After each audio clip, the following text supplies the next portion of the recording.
Hello guys, it's been a while and already afternoon na. So, nandito na naman ako sa aking dirty kitchen na favorite. Ayan. So, alam na. So, may balak na naman magluto-luto si Inday.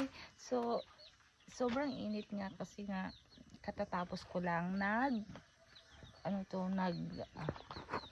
tanim para sa punla ng aking pets. Ayan, tignan niyo guys. Tinagyan ko siya ng bakod kasi nga ang daming manok. Ayan, hinuhukay-hukay nila.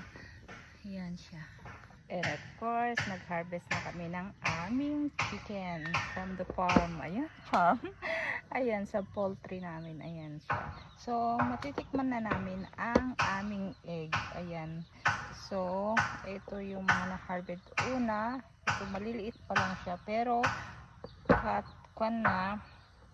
lumalaki-laki na siya. Ayan. So, try natin mag-boiled ng egg. Kasi dati-rati bumibili kami araw-araw ng egg. And then ngayon nakakasave na, nakakatulong na kasi magkano na ang isang egg ngayon, mahal-mahal na. So, ayan, magbo-boil na tayo ng egg. So, let's put some water on it. Ayan. So, ilalagay ko na yung egg.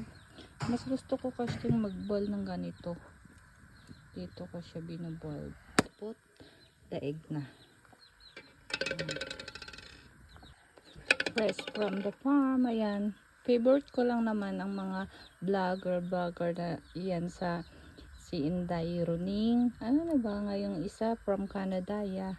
Oo, kasi nung pumunta rin kami sa sa Europe, and then ang sarap tignan talaga yung nakikita mo yung mga pananim nila.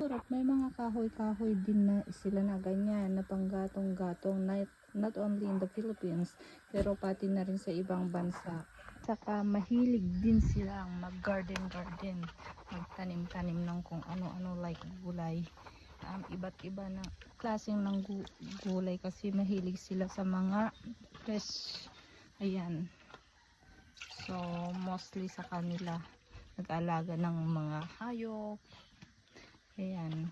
Kaya, yun, na-encourage ako pag pumupunta kami noon sa iba't ibang lugar nung nasa sa Europe.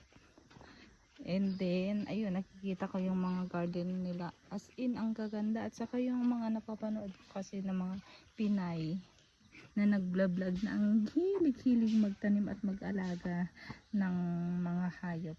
Yun, doon ko ako na iingganyo. So, ayan muna guys ang video natin. So, thank you. Sana nagustuhan ninyo.